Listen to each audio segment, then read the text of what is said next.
আসসালামু আলাইকুম। রেকর্ডের বলে অন্যের সম্পত্তি জোর করে রেকর্ডের বলে দখল করা কি ন্যায় নাকি অন্যায়, এই বিষয়টা আমি জানতে চাই। ধরুন, আমার প্রতিবেশী কারোর সম্পত্তি আমার বাপদাদার নামে রেকর্ড হয়ে গেছে। এখন আমার ক্ষমতা বলে আমি সেই রেকর্ডের জোরে তার সম্পত্তি দখল করতেছি। এটা কি ন্যায় হবে নাকি অন্যায় হবে? অনেকে বলে যে রেকর্ডের বলে জমিন দখল করা যায়। এখন আমি একটা উদাহরণ দিচ্ছি। কারো সম্পত্তি 15 করা সম্পত্তি আছে, তার থেকে 5 করা সম্পত্তি আমার বাপদাদার নামে রেকর্ড হয়ে গেছে। এখন আমি যদি সেই 5 করা সম্পত্তি জোর করে দখল করতে যাই, এটা কি ঠিক হবে? এটা কি ন্যায় হবে? এটা কি আইনে তো রাইট হবে? জমিন কিনছে তার বাপদাদায় তাদের কষ্টের টাকা দিয়ে, আর আমার বাপদাদায় যদি রেকর্ড সিটিং করে রেকর্ড করে থাকে, আর সেই রেকর্ডের বলে যদি আমি সেই জমিন দখল করতে যাই, তা আমি কি মানুষের কাতারে পড়ি? আর এটা কি ন্যায় হতে পারে? যদি এটা ন্যায় হয়, তাহলে তো জায়গা জমিন দলিল করা রেজিস্ট্রি করার কোনো প্রয়োজন নেই। সরকারকে ট্যাক্স দিয়ে রেজিস্ট্রি করার প্রয়োজন নেই। যার ক্ষমতা আছে সে ক্ষমতার জোরে অন্যের সম্পত্তি রেকর্ড করে নিয়ে যাবে। এখানে কিছু বলার থাকবে না। কারণ যদি রেকর্ডেই ফাইনাল হয়, রেকর্ডের জোরে যদি জমিন খাইতে পারে, তা দলিল করার দরকারটা কি? আমার টাকা পয়সা খরচ করে রেজিস্ট্রি করার দরকারটা কি? আমি তো আমার ক্ষমতা আছে অন্যটা রেকর্ড করে আমি খাবো। আমার দরকারটা কি জমিন রেজিস্ট্রি করা? আর ওই গরিব মানুষগুলা যারা কষ্টে টাকা দিয়ে জমিন ক্রয় করে সরকারকে ভ্যাট দিয়ে রেজিস্ট্রি করে, যে কোনো ভুলবশত বা কেউ সিটিং করে তাদের সম্পত্তি রেকর্ড করে নিজের নামে খারিজ করে নিয়ে যায়, সেইটার জন্য ওই গরিব মানুষটা আদালতে দৌড়াই দিব। এখন গরিব মানুষের যদি অর্থ না থাকে, আদালতে দৌড়ানোর মতো সামর্থ্য না থাকে, তাহলে সে কী করবে? সে কি তার সম্পত্তি আমাকে দিয়ে দিবে? যে আমার বাপদাদার নামে অন্য সম্পত্তি রেকর্ড হয়েছে, তা আমাকে দিয়ে দিবে, আর আমি জোর করে দখল করব? এটা কি ঠিক হবে? এটা কি ন্যায় হবে? আমি বুঝি না যে মানুষ কিভাবে অন্যায়কে ন্যায় মনে করে। আজকে একজনের সম্পত্তি রেকর্ডে কম হয়েছে, এখন যার নামে রেকর্ড হয়ে গেছে সে গিয়া কী করবে?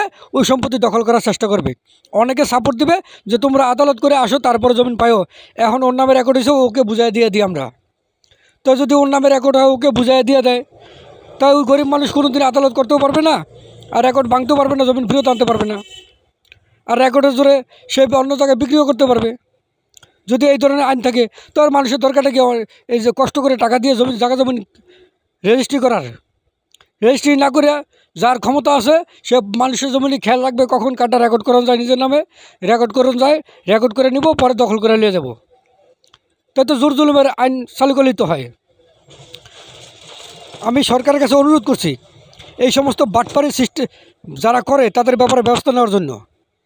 যারা এই যে মানুষের সম্পত্তি রেকর্ডের জোরে সিটিং করে দখল করে, রেকর্ডের জোরে নিজের নামে উঠাইয়া তারপরে অন্যের কাছে বিক্রি করে ফেলায়, এই ধরনের বাটপারদের ব্যাপারে কঠোর ব্যবস্থা নিন।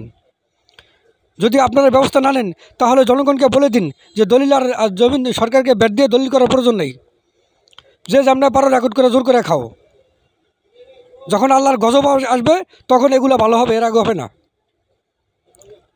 একটা মানুষ নিজের কষ্টের টাকা দিয়ে, একটা গরিব মানুষ যখন 2 করা জমিন কিনে, 10 করা জমিন কিনে, সেটা খুব কষ্ট করে রোজগার করে সেই টাকা দিয়া জমিন কিনে, পিছনে বাটপার হাজারও থাকতে পারে। এই বাটপাররা কী করে? যে এখান থেকে সে 10 করা কিনছে, আমি 3 করা, আমি 4 করা রেকর্ড করে আমার নামে লিয়ে যাই। এই রেকর্ড তো গরিব মানুষ ভাঙতেও পারবে না, আর জমিন তো খাইতেও পারবে না, আমি খাইতার মজুর করিয়া। এই ধরনের যদি সিস্টেম থাকে, তো সেই দেশে আল্লাহর রহমতের চেয়ে আল্লাহর গজব নাজিল হবে। আমি সরকারকে অনুরোধ করছি, আপনারা এই ব্যাপারে কিছু ব্যবস্থা নিন, আর সহজে রেকর্ড সংশোধনের একটা ব্যবস্থা করেন। আর যাতে কেউ রেকর্ড দৃষ্টিতে জমিন বেচতেও না পারে, জমিন মাপতেও না পারে। জমিন যেন মাপা হয়, বিক্রি হয় দলিল দৃষ্টিতে। যার যেটুকু দলিল আছে সে সেটুকু বুঝে নেবে। এরপরে সেই দলিল থেকে যদি সে বিক্রি করে থাকে, আবার আরেকজনের দলিল দেখে সেখান থেকে সে বুঝে নেবে। ওই রেকর্ড দেখা যাতে কেউ জমিন বিক্রি করতে না পারে, আর দলিল মাপ দিতে না পারে, এই সিস্টেমগুলো ব্যবস্থা বন্ধ করুন। রেকর্ডের জোরে যাতে কেউ জমিন দখল করতে না পারে, এই ব্যাপারে কঠোর ব্যবস্থা নেওয়ার জন্য সরকারকে অনুরোধ করছি। যদি আপনারা সরকার এই ব্যবস্থা না নেন, তাহলে বাটপারগুলো সমাজের মানুষের সয় সম্পত্তি কীভাবে দখল করবে সেটা তারা ভালো করে বোঝে। কারণ তাদের পাওয়ার আছে, তাদের টাকা আছে, তাদের ক্ষমতা আছে, তারা পারবে মানুষের সম্পত্তি আত্মসাৎ করতে। যখন তাদের উপর আল্লাহর গজব আসবে হয়তো তখন তাদের হুঁশ হবে, এর আগে তাদের হুঁশ হবে না। একটা রেকর্ড ভাঙার জন্য আদালতে দৌড়াইতে হয়। আদালতে দৌড়ানোর জন্য যে খরচটা লাগে প্রতি মাসে মাসে হাজিরা দিতে হয়, উকিল সাহেবকে খরচের টাকা দিতে হয়। একজন গরিব মানুষ সারাদিন রোজগার করে কয় টাকা বা ইনকাম করে? সেই টাকা দিয়ে সে সংসার চালাবে, নাকি আদালতে গিয়ে ওই উকিল সাহেবের হাত খরচ দেবে? তাহলে কীভাবে তার রেকর্ডটা সংশোধন হবে? এই সামান্য রেকর্ড সংশোধন করার জন্য কেন আদালতে দৌড়াদৌড়ি করতে হচ্ছে আমাদের সাধারণ মানুষদের? এই সামান্য রেকর্ড সংশোধন করা তো এসিলেন স্যারের মাধ্যমে অথবা টিউনি স্যারের মাধ্যমে সহজেই সমাধান করা যায়। এসিলেন স্যার বা টিউনি স্যারের কাছে যদি রেকর্ডটা যার কম হয়, সে যদি দলিলটা নিয়ে আর রেকর্ডের কাগজটা নিয়ে আর যার নামে রেকর্ড গেছে তার কাগজটা নিয়ে যদি ওখানে যান, উনি যদি সেই পক্ষকে ডেকে বলেন যে তুমি যে অন্যের সম্পত্তি নিজের নামে রেকর্ড করে নিছ, এটা কিসের বলে? যে আমার বাপদাদার নামে রেকর্ড হয়ে গেছে। তোর বাপদাদার নামে তোর বাপদাদা সিটারি করে অন্য সম্পত্তি নিজের নামে রেকর্ড করছে, আর সেই সম্পত্তির দখলের চেষ্টা করতেছস, তুই তো আরেক বাটপার। এই তোর দলিল দেওয়ার ইয়া দে, রেকর্ডের কাগজ দে। হেডটা রাখতে দিয়া আর বেশিটা রেকর্ডটা কাটতে দিয়া এর রেকর্ডটা যেটা কম আছে এটা সংশোধন করে হ্যাঁ সিল মারে দিলেই হয়। একটা কপি থাকবে টিউনি অফিসে, একটা কপি থাকবে ভূমি অফিসে, আর একটা কপি থাকবে গ্রামের ভূমি অফিসে, একটা কপি থাকবে এসিলেন অফিসে। প্রয়োজনে আরেকটা কপি ডিসি সাহেবের কাছে পাঠিয়ে দিবে, আরেকটা কপি জেলা ভূমি অফিসে পাঠিয়ে দিবে। তাহলে কিন্তু সমস্যার সমাধান হয়ে যায়। এর জন্য তো আহামরি কিছুই লাগে না। কিন্তু এই রেকর্ডগুলো সংশোধন করার জন্য আদালতে যখন মামলা করা হয়, তখন উকিল সাহেবরা কী করেন না করেন আমরা জানি না। উকিল সাহেবরা বোঝেন আর আল্লাহ ভালো জানেন, আমরা জানি না। এই রেকর্ড সংশোধন করার জন্য দিনের পর দিন যখন আদালতে দৌড়াতে হয়, প্রতি মাসে মাসে তারিখ হবে, আবার যে বাটপার রেকর্ড করে নিছে সেই বাটপার বাধা হয়ে দাঁড়াবে। তখন দুই উকিলে পাল্টাপাল্টি করতে করতে করতে করতে কয়েক বছর লেগে যায়, সহজে সমস্যার সমাধান হয় না। আবার কি করে একজনে অন্যের সম্পত্তি রেকর্ডের বলে হোক, সিটিং করে হোক, কৌশল করে হোক জমিটা দখল করে নেয়। দখল করে নিলে এখান থেকে বলা হয় যে আদালতে যাও। আদালতে গিয়ে মামলা দিলে 3 মাস 6 মাস লাগে, সেইটা আবার আদালত থেকে লোক এসে মাপতে। এই 3 মাস 6 মাসে ভূমিদস্যু বাটপার ওই জমিনের উপর বিল্ডিং করে ফেলাইব বা ঘরবাড়ি উঠে লাগব। তো এই সমস্যার সমাধান করতে কি এত সময় লাগান যায়? দেশে কি আইন আছে না, প্রশাসন আছে না? প্রত্যেকটা থানায় প্রশাসনকে জানানোর পরে ওনারা যদি যায় বলে যে দলিল যার জমিন তার, রেকর্ডের বলে কে সম্পত্তিকে দখল করতে পারবে না, আমরা দলিল থেকে নিজেরা মাপে দিয়ে যাব। কার কোন মায়ের পুতের যে সাহস আছে এই জমিনে হাত দেয়? যদি হারা এইভাবে বলে কার সাহস হইব?